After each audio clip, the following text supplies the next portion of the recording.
I'm okay with it. Are you? Yes. Okay, that's done. Schedule of bills to be paid. All we have is one. It's $150. It's an annual fee. I Yes. can't pull apart the Massachusetts of Boards of Health. Are you okay with that, Herb? Yes, that seemed reasonable. Okay. Next one is we've got $725 for receipts that be turned over. Looks like it's mostly 625 is permits, plumbing Yes. and board health. Are you okay with that? Yes. Okay. Next one, I've got permits, 2020 permits for food, milk and cream and tobacco for Granby Liquor. Are you okay with that? Yeah. Let's see. That's the 202 store, is it? Yeah, that one's at Five Corners. Yes, Five Corners store. Yes. They seem very responsible when I've been in there. They've got a new owner. Gene, do you know anything about that? I do not. I mean, I don't know who they are, but I'm not sure if they are the owners of the one further down in South Hadley. It used to be, what was it, Adelphia's? Yeah. But anyways, there's no reason not to give this, right? No. Okay. Okay. The next one, no. Now we're getting into certificates of compliance. Yeah, we actually have 3. We have Lot 7 Morgan, Yeah. 52 Ferry Hill, and one I just got from Neil Jackson for 125 South Street. Yeah, and that one, I talked to Neil and I told him that that's a repair and he's got to get it into us for a review. And then we've got Title V. So everything that we've got left here requires Lee. Right. So, and I don't see Lee on. Well, we've got, we can't do,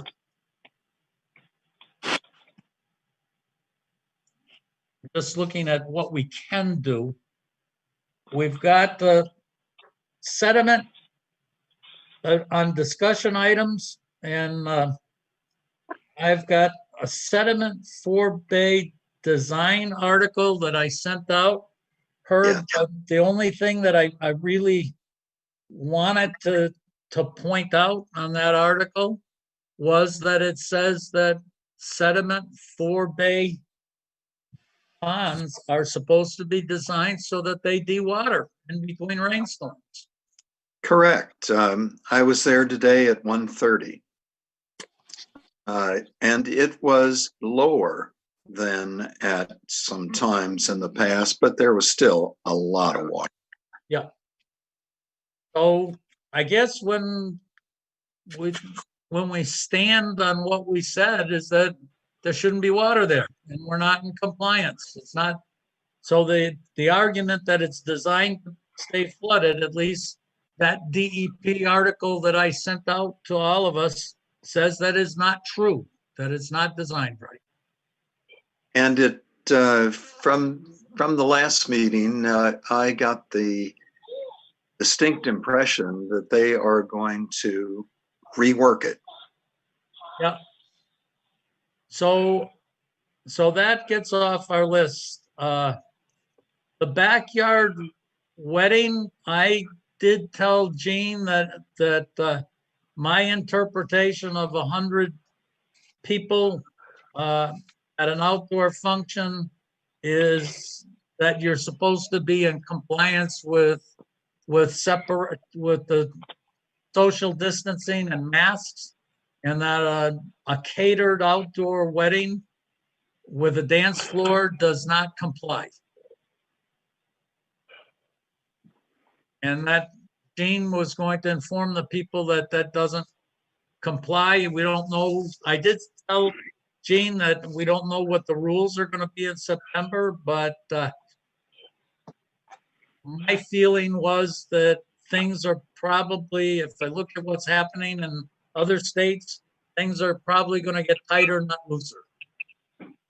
How many acres do these people have, Gene? I don't know. It's on Morgan Street, the other side of New Ludlow Road. On the other side. I went and looked at it. I looked at it in Google Map and I drove by it. I didn't get out and look at it, but it looked like they probably had maybe 100 feet by 100 feet that they were going to be on. So very small. Pretty small. Yeah, for 100 people, yes. Yeah. Dick, was that the side yard or the backyard? Side yard. There's not much of a backyard.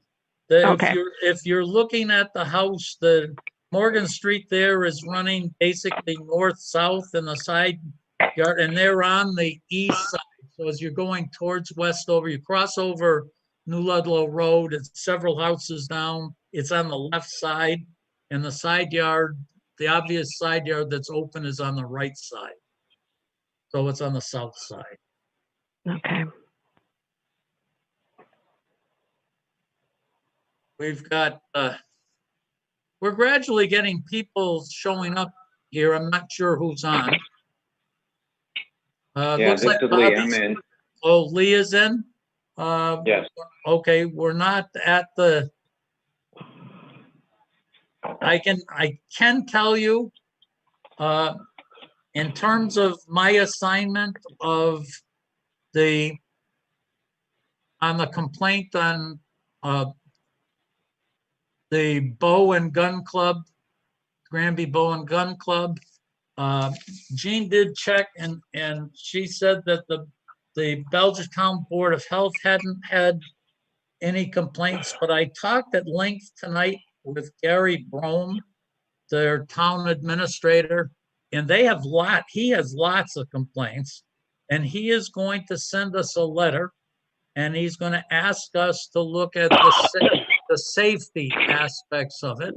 He's concerned that the people that are off of Barton Street and Mountain View, I think is the street, that they are afraid to go outside because of the overshooting and also the noise. But he's gonna, before our next meeting, we will get a letter from Belchertown asking for assistance in the safety aspect of this. Has there been any bullets recovered on the Belchertown side? Are any ricochets? He didn't say that, Herb. I don't know that. But when you say the people are frightened, what are they have to have some reason to be frightened? Have bullets gone? No, they said that they're looking at the noise in their backyard. The noise is very intense. I don't know that they can see it, but I guess we'll find out what their issues are. But Gary said he would in fact send something to us and ask us if he could help protect the safety of their residents. Okay. So we can move forward with that. Lee, we can get through some things, a whole bunch of things that we're waiting for you on. We've got Sure. certificate of compliance on Lot 7 Morgan Street. That is Alan Weiss did it. Greg Orland installed it. Are we okay with that? Yeah, no issues. Okay. The next one is Green, Roberta Green, 52 Ferry Hill Road. That's for the garage septic system. Yeah, Greg Harris. Yeah, I was there a couple days back. It's in finished, not a very large system, but in according to plan. Okay. I haven't, this one looks older. Actually, it's mine that I went to, I think. Lee, this is the one you called me in. Maybe it's, no, it's, you called me in to look at this. This is actually yours, I think. It's on 125 South Street. It's the one where we had to lift it up 2 feet and put the pump chamber in. That was quite a while ago. Yeah, I think that's what it is. Gene, do you know if it is? This is, the owner is Foster. It's 125 Yes. South Street.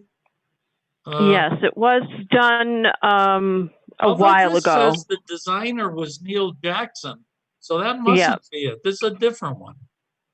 Yeah, because that one was the guy from Ludlow on that one that we talked about, Dick. Yeah, and this one's Gary Pasquini.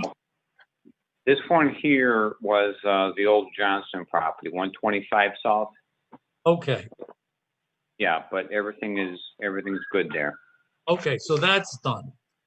We've got an application for a well permit at 17 Hubbard Drive. They were gonna clear stuff out and get in touch with you. Did they do that, Lee?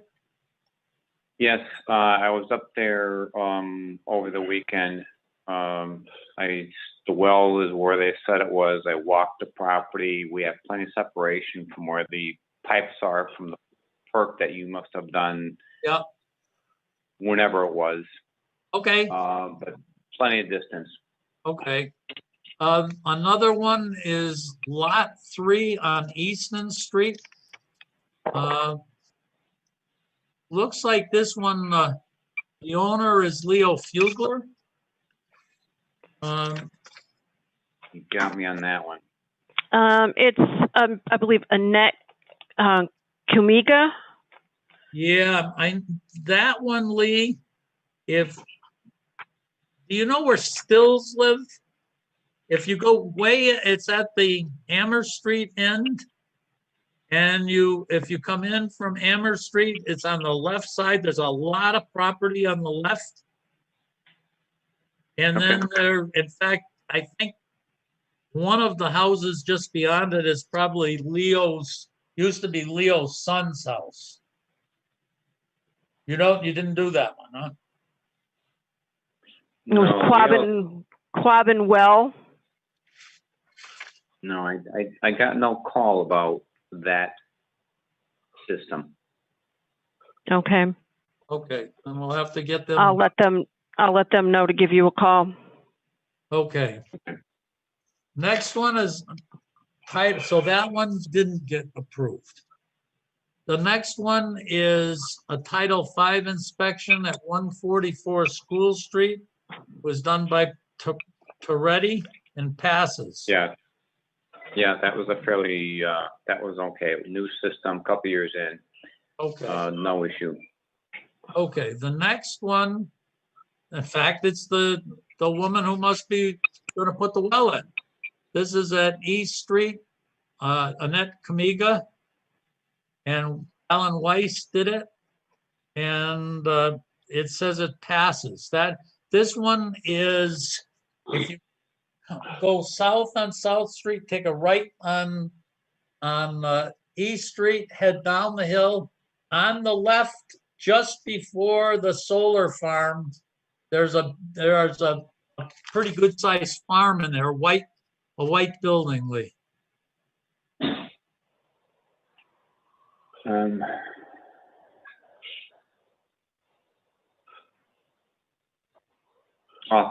That doesn't ring a bell, but I'll check my notes. Okay, so Gene, we can't accept that one either. Okay. I have do we have another one that we were supposed to do?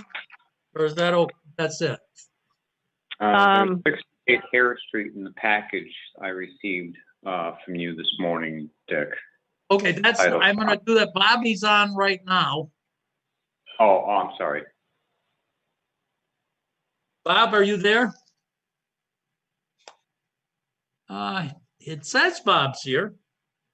I can tell you though, I reviewed it with Bob. I'm sorry. I am here. Sorry about that. Okay. I did review it with Bob. The issues that I had were, he also said that the prints, the scale on the prints, the dimensions are correct, but the people that made the drawings marked them up the wrong way. So he's redoing the drawings so that an installer can scale them. But we did go through it. Bob, it's pump system. Bob, in fact, does not use check valves so that they drain back. The real issue is that I asked them, that system is close to the wetlands. I don't know, 40 feet or so. So it's closer than Title V allows for 50. I wondered why Bobby didn't slide it along the road to the north to get further away from the wetlands, but it turns out it then pushes right into the well. So that it's a problem that there is no space here. It looks like it's a pretty good size infiltrator system. It looks like a maximum that you can put in here. It's got a impervious barrier around it to try to keep the liquids and get them going down instead of way sideways. But I don't think, Lee, you were there. It appears to me that there's nothing at all that you can do other than this. There's not a lot of room on this particular lot, the way the wetlands curve in, and the well radius. So, yeah, this is not great, but as good as I believe we're gonna get. It needs a 3 to 4 foot water separation variance. It looks like Neil was our person. And then it needs a variance from 50 feet to, I'll call it, to 40 feet. And it would need still electrical and Conservation Commission approval. That is correct. It's only 32 feet, it says, from the. That's to the barrier curb. The actual leaching facility is another, well, it's only about 5 feet. Mike, go ahead, Bob. That is correct.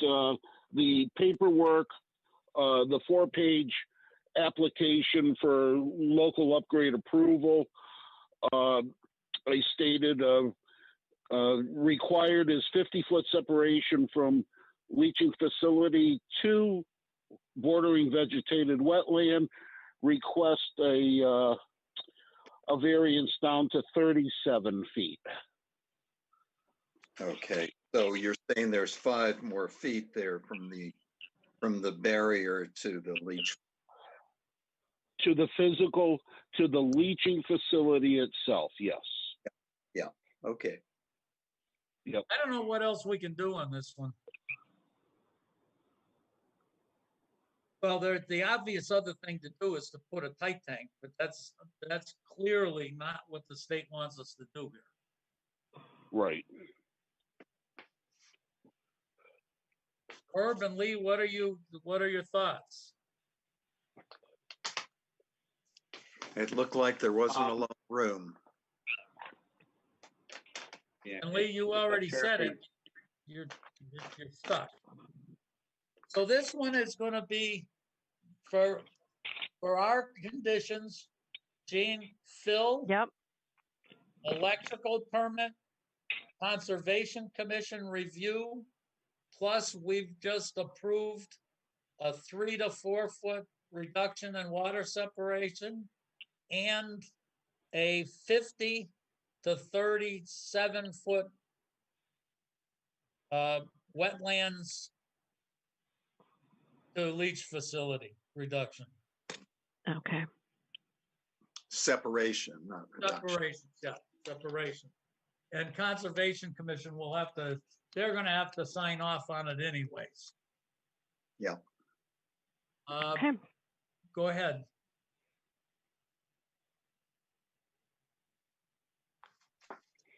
The next item that we have is, Am I you're done, am I Bob. all set? You're done. Okay, thank you very much, all. Take care. Okay. Bye-bye. Bye, Bob. Good night. The next one that is on our list is choosing something to do to reduce, to make the time that we're leaving earlier. That I don't know about Lee, you and Herb, but this is the stuff that's 9:30 is killing me. Is it something that it bothers anybody else? Well, as I suggested last time, I think we should start at 6:30, absolutely end at 8 o'clock.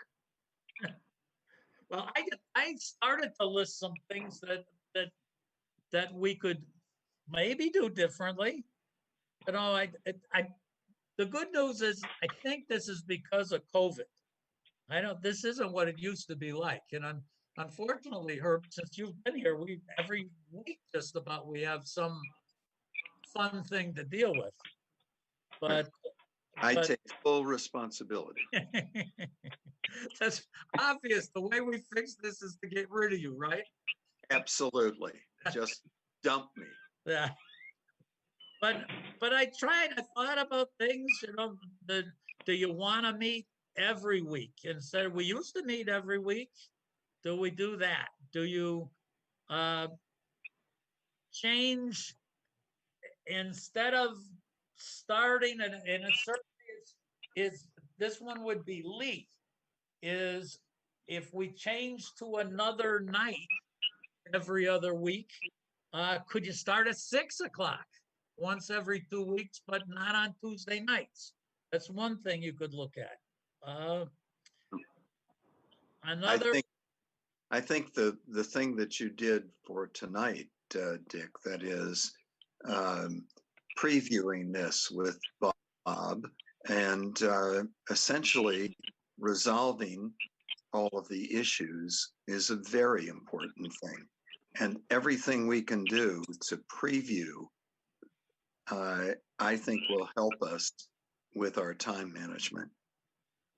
If that's the case, and I gave that's one of my items.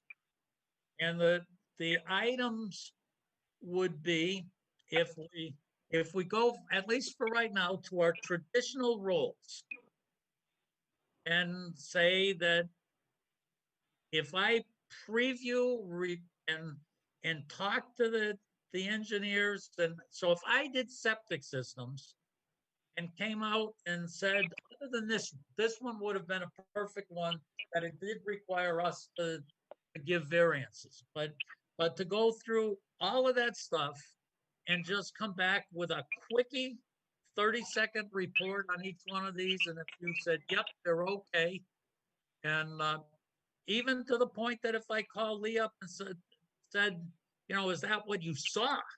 So I could do that review. If you got Lee to look at the things that he has that are typical, like tonight, that you look at the certificate of compliance, you do the Title Fives, all the things, well location, and that Lee comes to this meeting and says, okay, those are mine, and they're just list them, bing, bing, bing, bing, bing. And we just said, yep. And Herb, if you're the one that's been basically dealing with Lynn and those inspections, you do the same thing. And you take your couple minutes and say, bing, bing, bing, except where there's something that we have to do. That's still, Yeah. What do you guys think of that? No, I think that's a great idea. I can try to grab some data from Gene Monday morning of what is going to be on the agenda, go over it. And there's a couple things tonight which I knew nothing about. I could have figured out between yesterday morning and tonight, of course, what the issue was with me not being aware of these locations. I could have called the well company or whomever to make it go away. But I think that's a great idea. Everybody has a little assignment, and that way when we get to the meeting, it's simply done and move on. Probably trim a good 20 minutes, I'm guessing, maybe more. So to do that though, when I get this stuff on Tuesday, it's crazy. I don't have enough time to get this done. That I think we say to everybody, if it's not in our hands at noontime, before Gene goes home on Friday, for us to have, so we get it, it doesn't get at this meeting. That's reasonable. Okay. That's when the agenda's set. What do you think, Herb? I like it, and I would support that. Okay. How about the other stuff about trying to, Lee, is there a day that you can meet earlier? Is your business just says that's what it has to be? Usually, every day is as good or bad as the day before, depending how I look at it.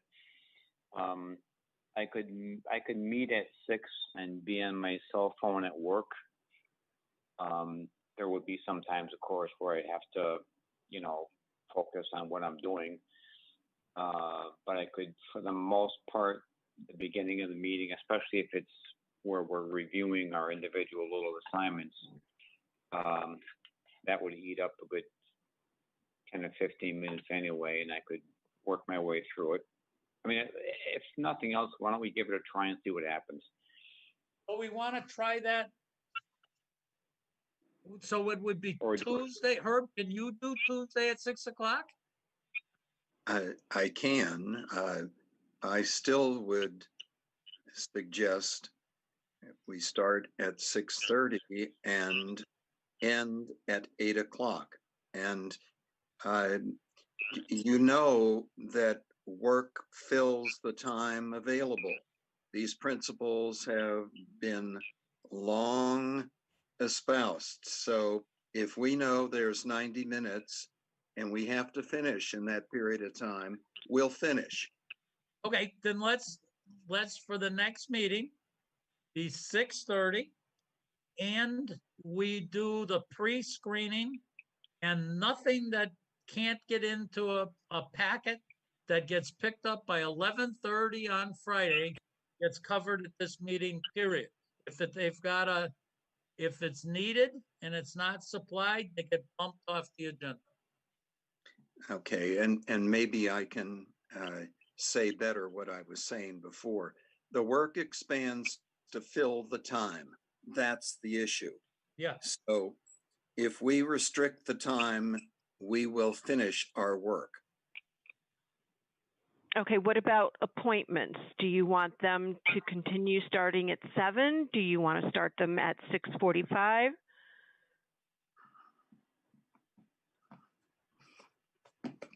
I don't think you can, we're not going to, with that timetable, I don't think we're going to get it done. I don't think we can get through our appointment routinely in an hour. Yes, we can. Then it starts, then Gene's got to start them at 6:45.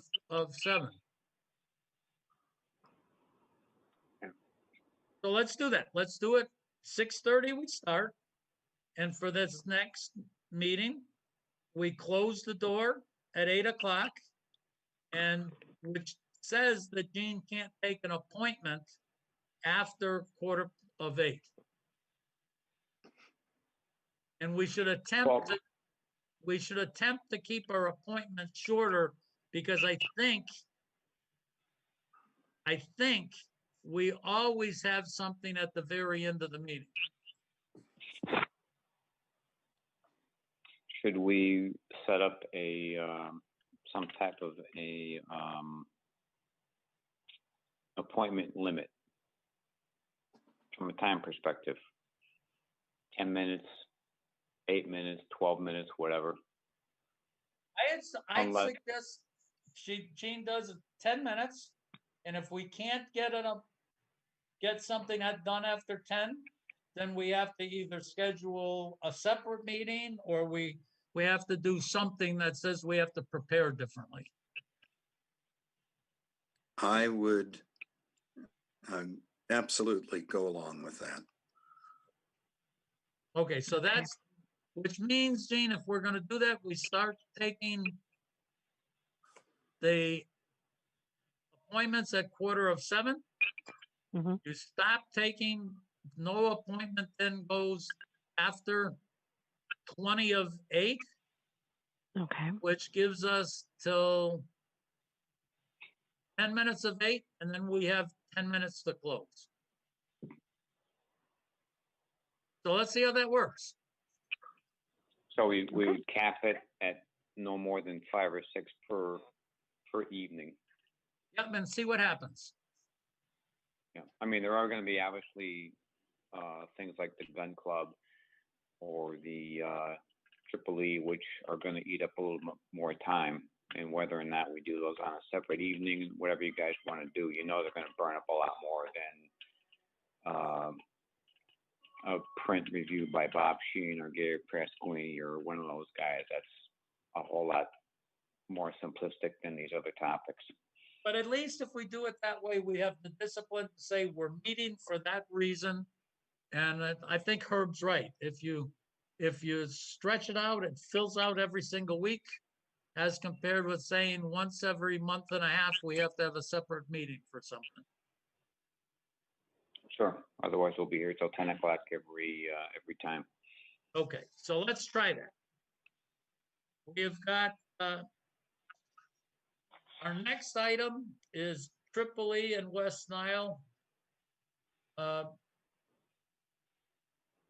We've got, just so we know that everybody knows, we've got people from McDuffie are here. There's no appointment here, but let's do the Triple E. Town meeting is Saturday. Herb, you sent out something. I sent out something. What from the list that I have said, the important thing is we're going to have 2 minutes for a presentation. You guys have all been copied in on what Christopher Craig has sent out, that we're waiting. Now he's trying to find their charter, that there is no contract. And it turns out that on one of my distributions, it had the selectmen and Christopher Martin. So everything that Craig is sending out has been going to the selectmen. So my first question is, do we go ahead with this thing? Let's say Christopher doesn't get back with us with their charter, and he just says, look, that's what the charter says. You only take what you buy. Do we go ahead and present it? Do we ask for an amendment that says we're going to put as a condition that we have full control of what goes on with the district? I don't know. But Herb, Lee, what are your thoughts? Do we just withdraw it? We do have full control. The mosquito control district does one thing and one thing only, and that's surveillance. Maybe in future years, they'll do something else. But at the present time, that is all they do. And in future years, if they do more, the only way you get more is to pay for it, and to pay separately. Oh. I personally do not want to be the mosquito surveillance trap, or one of the mosquito surveillance traps in the town of Granby. And unless the mosquito control district is putting out traps, then our animals and our residents are our only way to know whether we've got Triple E or West Nile in the community. As we're talking, I'm looking at Ohio's Delaware County. And because of the COVID problems, their whole mosquito surveillance program has gone by the wayside. I think that would be a terrible mistake here in Massachusetts, where we know that Triple E has been a problem and can be a problem again. So I would strongly advocate for presenting at town meeting and lay out our feelings that this is important for there to be surveillance traps, not just our citizens and our animals acting as the vectors, the recipients rather of the vector of these mosquitoes. I could support that. So regardless of whether Chris Kraft gets back with the document that I asked, that our board goes ahead and presents this, because the document is only going to say the truth. It's going to say what we're saying right now. It's not going to say any different than Herb just said. There is nothing to say. Right. Okay. So that's it. We're going to present it. Herb, you sent out, I have no problem with what you wrote down for your 2-minute thing. The only thing that I think, my view, complicates it is that I don't think that where you said, if the state of Massachusetts declares an emergency in a particular community, the state could conduct spraying for Triple E, but this would be independent of Pioneer Valley. I think it's nothing to do with what we're presenting, whether the town joins the district or not. That's just a statement. And I think it confuses this presentation. And I agree with you, Dick. I think that we can take the two pieces that we have written, yours and mine, combine them into a nice presentation, eliminate anything that's confusing, and put this before our town members for discussion. I think this is a highly reasonable thing to put before the town. Okay, I don't especially want to present this. I just don't want, not that because I don't agree with it. I do agree with it 100%. Do you want to, you've worked the hardest on this, Herb. Do you want to take your draft and present it? I'm leery about any large meetings, and I'm chary about all of this. I don't know what kind of arrangement they're going to have for someone to present. Connie and I were anticipating staying in our car at the town meeting. So perhaps Lynn can tell us just exactly how a presentation is going to be made. But I do not want to get in the midst of a large crowd. I don't either. So I'd be happy to work with you, Dick, to finalize our presentation and have Lynn present it. That makes perfect sense, Herb. she's going to read the article. Yeah, I can get in touch with Lynn and tell her that we're all at risk people, and that let's see if I can get her to do that. I think that might be useful, Dick. The one thing we will not be able to easily do is respond to questions. But I hope the presentation will be clear enough. Now, the problem is that we are definitely, because of the open meeting law, Herb, we cannot, you and I cannot work together on this presentation. I will be happy to work with Jean on this presentation, Dick. Okay.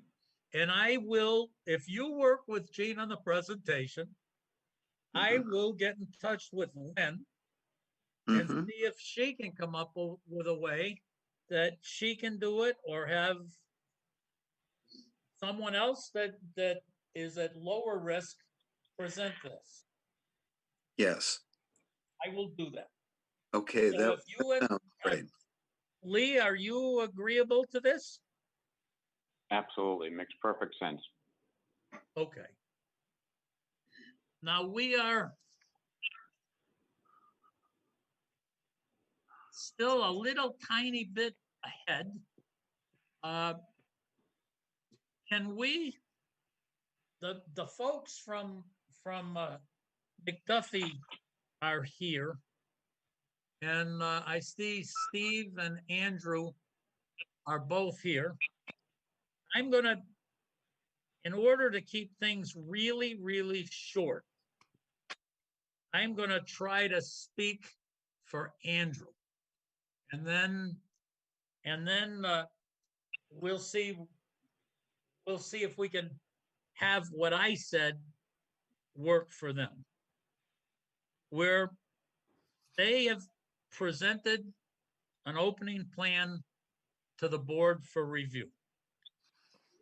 The board, what they don't know, the McDuffie, is that the board is, I think, is going to be saying we're not in a spot to be the best reviewers. However, what Andrew is asking is, as they come up and they're trying to deal with their business model, that they have to be, if they're going to be in business, then they have to be moving forward. Their school year is starting, and what they would like the Board of Health to be, and what they would like us to state. And there are two main things we could state. One is that we've reviewed your presentation, your draft presentation, and it doesn't meet our requirements, and we're going to just wait until it's done before we approve anything. The other that Andrew talked to me about is something that essentially gets the board.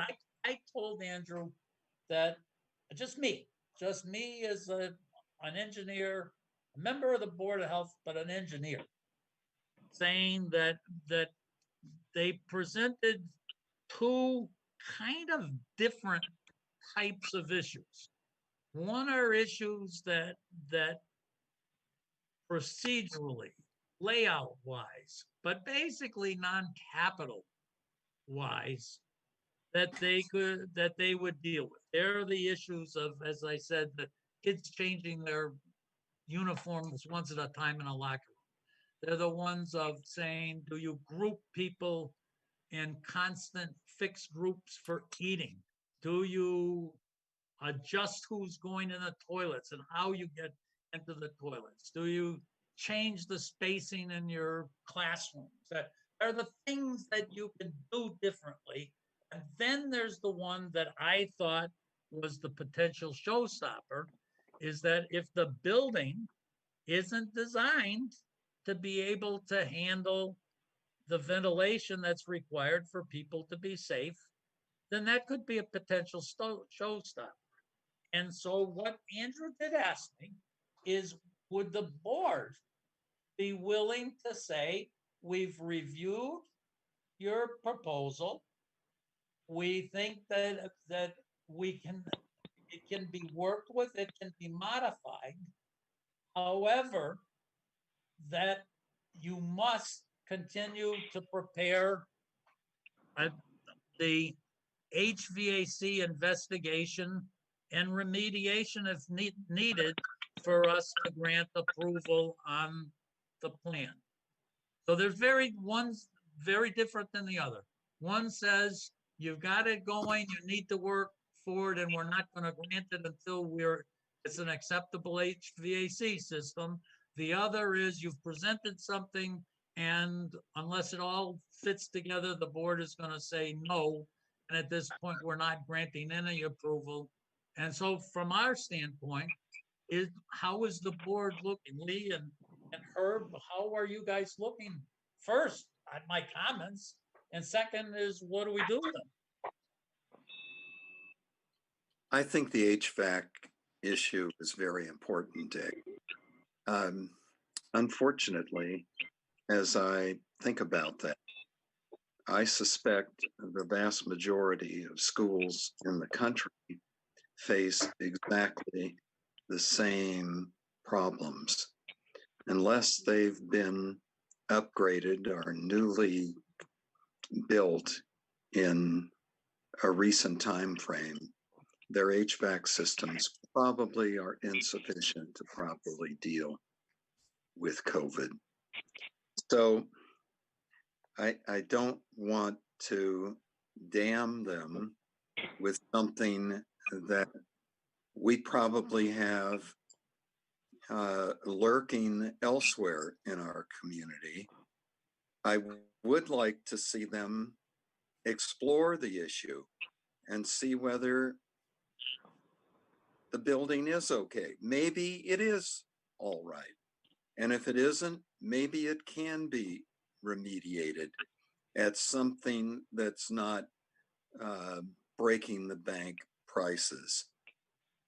Now, they have hired, Andrew told me that they've hired an ASHRAE certified engineer to look at that very thing. And I think that shows good intention. And I would commend Andrew and Steve for good intentions. And I hope it's something that can be dealt with reasonably and not as something that's going to just destroy the buildings by virtue of being unfixable for less than $1 gazillion. Lee, what are you thinking? Actually, Herb's perspective is, really, really good, because it's pointed out correctly, which I wasn't thinking at all, but it's smart, that most aging high schools, colleges throughout the Commonwealth are in no way prepared for the new reality of this COVID-19. From UMass to MIT, just pick one, and they're all older buildings and older dorms for the most part. So the fact that they're hiring somebody to look at this is really encouraging news. Holding them to standards that nobody else can, attain is obviously not our intent, nor is it possible for them to accomplish. I don't know where the happy medium is going to be, but we have a little time to play with it.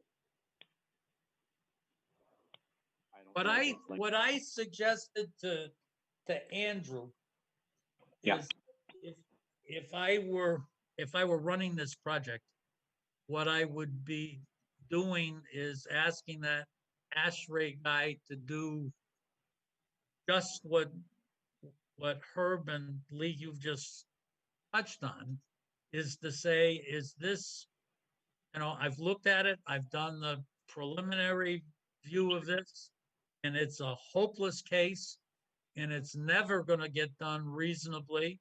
Or he goes and he said, yeah, there are some things we can do here to make this work. And Herb at the beginning, before Lee had come on, I think today you were, maybe not, but to say, especially when you put in and say the solution doesn't have to be done by the time school is here, a solution safe has to be in place, but it's not necessarily the same solution at all that you use when it's 0 outside. And that isn't required for months in advance. So it sounds to me like our board is saying that they can move forward with this, with their draft program and continue to modify it, but that before the board grants full approval, an acceptable solution to potential HVAC problems has to be agreed upon. Is that what we're saying? I think it is. And something that I was saying a while ago was during the 1918 pandemic, the same kind of issues were being faced, and classes were held outside year-round. And the kids wore big coats and big blankets. And I suspect there were tents then. And maybe that's something we're going to have to think about in various places around our country. Providing education outside. Lee, are you saying that also, that the answer is that we are saying we're giving approval as the draft is not completed draft, but that the draft still has to be worked on, but definitely the HVAC has to be brought to a conclusion before we give final approval. Yeah, I mean, that still gives them, what's today? So like 5 weeks before they start school to get some, the team in and out with some recommendations. But yes. So the important thing that Andrew told me is for them to at least be going to the parents, especially of foreign kids, saying, yeah, they are on a track to open, as compared with, no, the Board of Health has not granted any approval to move. So is that what you, Andrew, and Steve, is that what did I kind of present your case for you okay? Yes, and I thank you very much for that. Yeah, I will jump in just to say, obviously, I'm dealing with questions every day of people trying to figure out whether they're able to book travel well in advance, and they're looking for some positive indication that the plan that we've put together is something that's going to keep their child as safe as we can under the circumstances. And we are obviously here looking for your advice on that. And it sounds to me, not to say something as strong as conditional approval, but it's an approval to keep moving forward with our plan and modifying our plan. And then the big piece of the plan, and I don't want to put words in your mouth, that I'm hearing is we need the first pass through from that engineer to tell us that it's not a deal breaker. And he needs to kind of cycle that back around to you to say,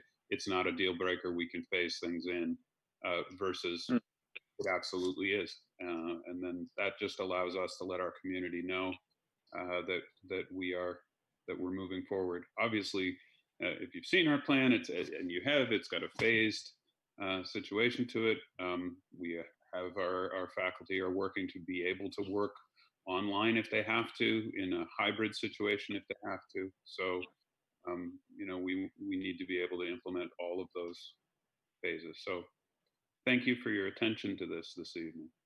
Okay, You also have a lot of buildings, Steve, and a lot of parts of a lot of buildings. And some parts may be good and other parts may not be. Well, So, I to think be found out. the 100-year-old building, built to breathe, literally built to breathe, is probably less of a trouble than the ones that are sealed a little more tightly. We'll be taking a look at the other part not only is Herb pointing out that not necessarily do the same things to each building, but also recognize that this may in fact be a 1-year problem. And so can you take the bigger picture and how do you phase the shorter time in, and you just have to put all those pieces together. It's just a shame if you were looking at something that said this was going to go on for the next 20 years, you could have this big program that says, gee, when we're all done, look what we have. But unfortunately, when we're all done a year from now, you may not need most of what we're doing. So if that meets your needs, we're going to move on to our next appointment.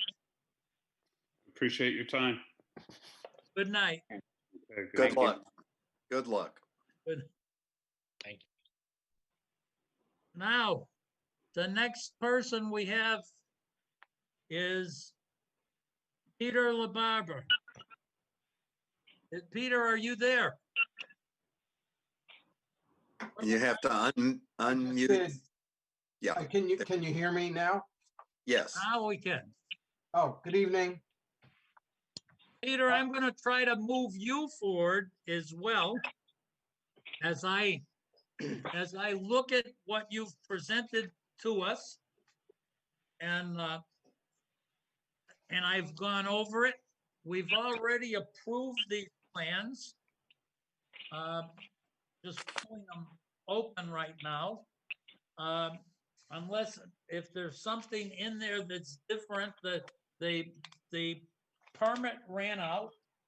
You still have, I looked it up, you still have a valid perk that you're running with. I only had, I think, 3 items, actually, that I didn't see before on the plans. First one, I couldn't find any place that said that there aren't any other wells or anything that within the 150 feet of this septic system. And maybe it is on the drawings, but I didn't see that. I didn't see it in the notes. Another item this is a terrace system. You're on a slope, and the danger of the terrace system is that if you end up coming out of the distribution box and your flows aren't absolutely uniform, you can end up with some of these trenches never seeing any liquid.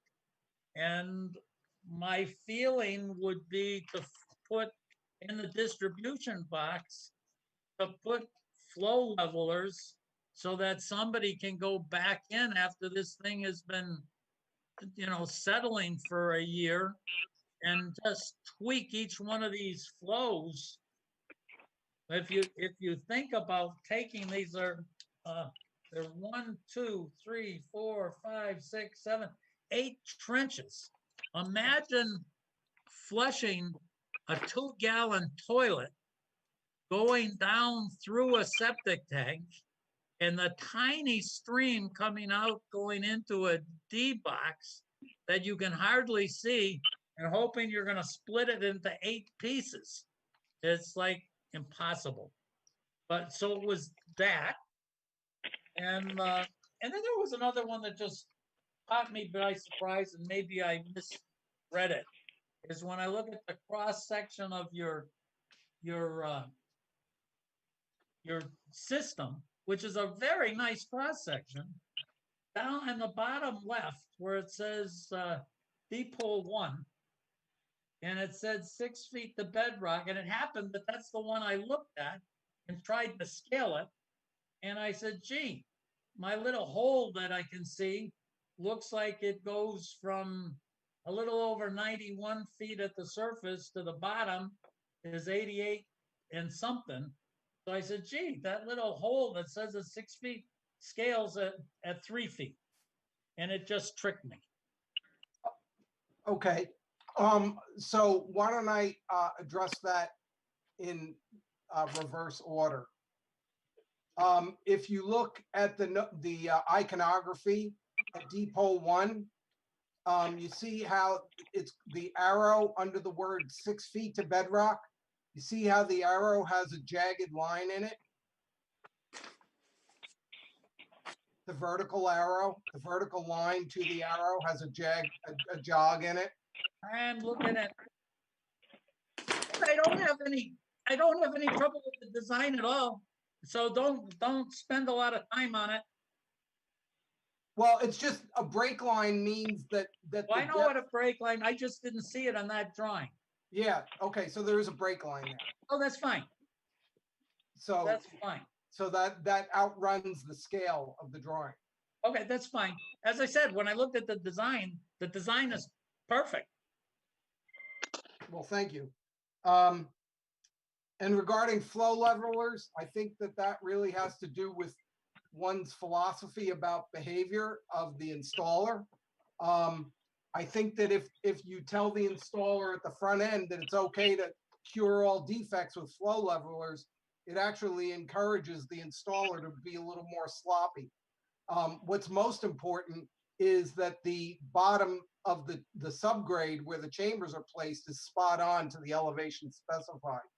But it's just a sort of a personal philosophical attitude about how you think people will behave in certain circumstances. And all I'm saying is that when you look at it and say, gee, I've got 8 pipes coming out of a distribution box that's going to be as much as you're going to compact it and backfill it, then when you're all done, that 2 years later, come back and say that not only did the installer do a good job, but our good Lord also did a good job, and he didn't change anything, and no worms got him, and it's just, as I said, it's an expensive system to put in to end up with one or more trenches not ever seen any liquid. Well, I can make that revision if you like. So, and the other is, I don't think there's, when I said about the wells, I don't think there are any wells anyplace out there. Well, that's because the road that's in South Hadley to the south of the leach field, all those houses are on town sewer. Right. So they don't have wells. And then the next nearest well is the one that I show the offset to. But I think all you do is have to put the note saying there's no wells. That's right. You're right. I can make that change. So from my standpoint, I don't see anything. We approved this once before. Have you made any other changes? I can't see that you have. There's no substantive change. It's what happened was when I went out there to revisit, I found that one of my benchmark, I had put a benchmark elevation nail in a tree, and the tree had been cut. So the change I had to make, there were 2 changes I had to make. I had to set a new nail and draw pull ties from those new nails. And then the other additional piece was that between the time that you approved the previous design and now, a well had been drilled. Oh. So I figured I was out there with my total station anyway. I might as well survey the well and confirm that it's more than 100 feet away. Okay. So those changes are on the plan view. There aren't really any changes. There aren't any changes on the cross-sectional page. It's just on the plan view. It gives different ties and a different benchmark. And I think we approved it, Gene. This was approved subject to fill. Subject to fill? I think so, wasn't it? Don't you require fill here, didn't you? Oh, yeah. Oh, yeah. There's Title V sand. Right, Sure. right. So it means we've got a regulation that once it's subject to fill, it just means someone's got to do a bottom inspection. I always, do you mean someone from the Board of Health in addition? Yes, the Board of Health has to do it also. Oh, right. Okay. So, Go ahead. just a quick question, please, for Dick and Peter on this thing. Because there is 8 lines, when the final comes up and we do like a 2-gallon pour, are we really gonna be thinking we're gonna get a quarter gallon in each of these 8 at the end of the day? Yeah, I think you're gonna have to, it's gonna be more than 2 gallons. It's gonna have to be at least 5 gallons. And it's gonna start with the D box actually being filled up to the inverts of the pipes out of the D box to begin with. That water will be there before you even get there. So that then, or when you or I get there to pour additional water in the D box, we're just topping it off to watch the water go equally out the 8 lines. So it actually wouldn't take that much water. 2 gallons might suffice because, the excavator is going to have to already have that D box kept full to begin with. And that's where I was saying, Lee, that if you look, that condition that you're talking about right now is the one condition that's never going to exist in the rest of time. The rest of that, the best you're probably going to see is maybe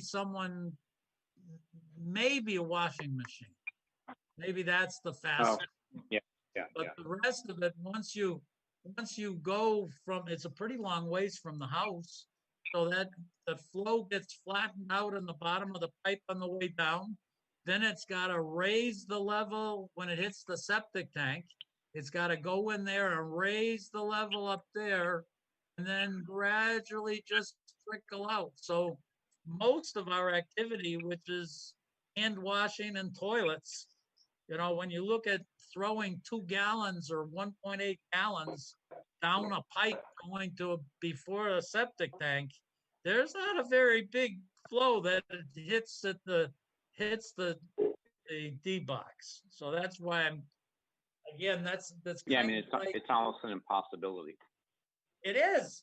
And if we think that it's never going to settle and that a guy is actually going to lay these pipes going out of the D box level to, and when you've got 30 thousandths of water coming into each pipe or something.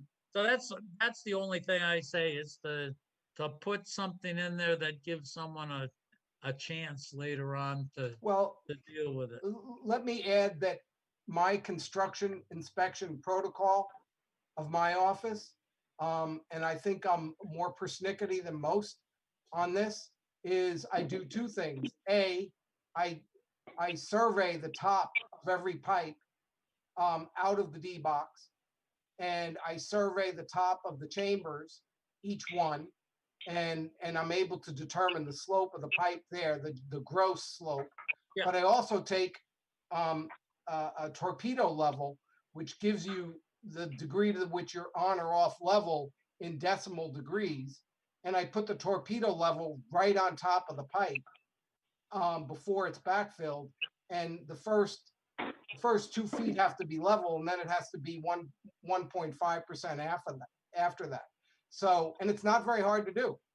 It takes me 15 minutes to do it, but I do check that on the ground. And it is particularly important in this case, because as you say, the 8 lines and equal distribution and such is a material issue here. So that will be dealt with in construction inspection. So, my understanding of the code is that construction inspection and as-built has to be both a vertical as-built as well as a horizontal as-built. And you can only do that if you survey it with a total station. You can't just. As I said. So I will As be I said, sure. what's underground in 10 years is much different than we see now, but Well, that's true. it sounds like we're okay with Peter. He's just gonna make a note that there's no wells and I'll put a reminder about that the Board of Health has to be present for subgrade inspection. right. Okay. Are we set? And Yeah. Jean, so this is approved subject to fill. Yes, Right. got it. Okay, now we have, let's Thank see. you. Okay, good night, Peter.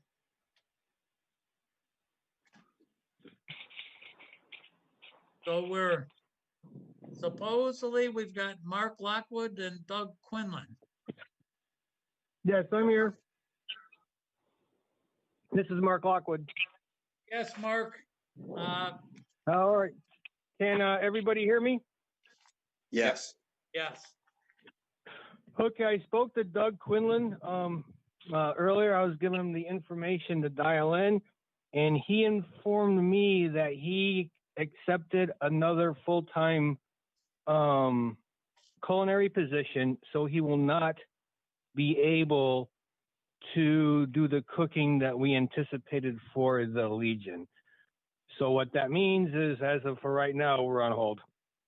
Okay. So, Mark, can I ask you a question, please, going forward?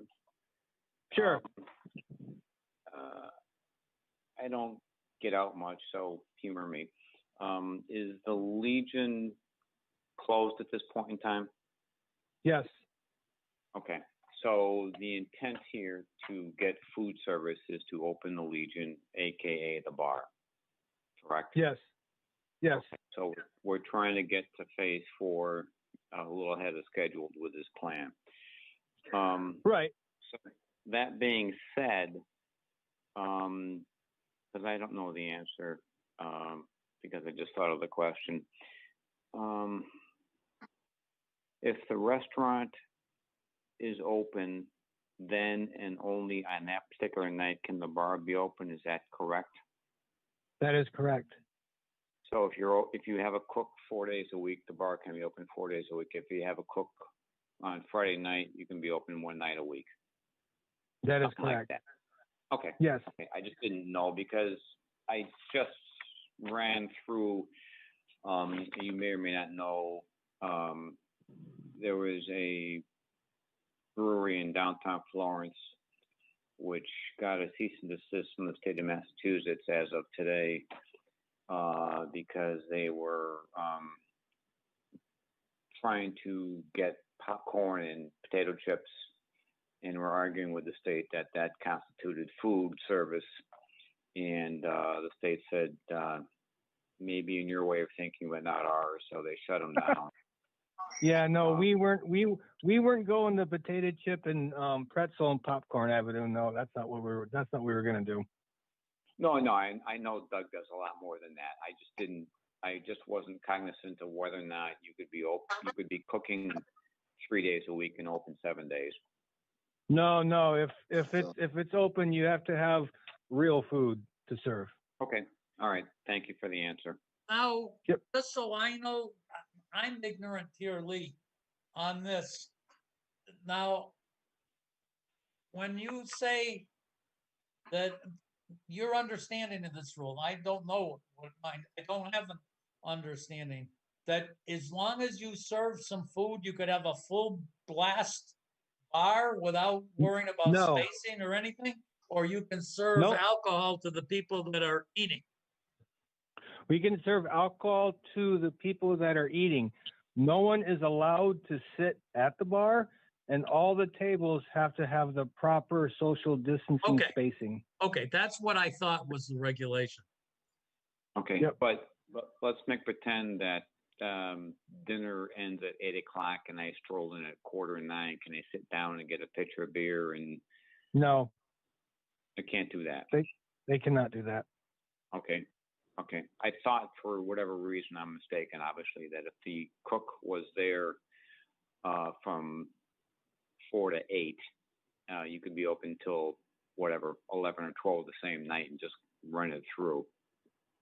Yeah, no, if we got a cook, you know, that got his safe serve license and the allergen license and the whole shoot and match, and we had a menu and the board approved it, it would be limited hours when the cook was there, and it wouldn't be from noon to what were hours before, noon to midnight. It would be probably 1 to 7 in the evening of three days a week.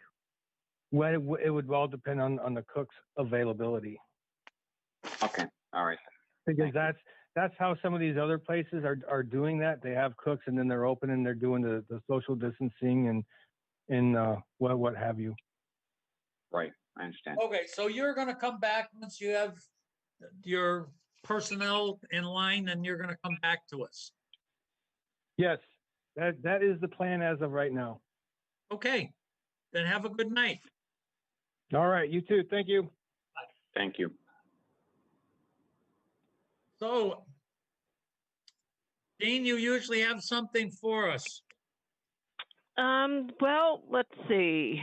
I had a call from Jeff Lucier regarding the Immaculate Heart of Mary. So they usually have their festival in August, and I think I had told them that they could not do it, or we had to wait until there was more from the state. So would that be a no-go? What is their They usually have music and they have food. They do games, I guess, for the kids, that type of thing.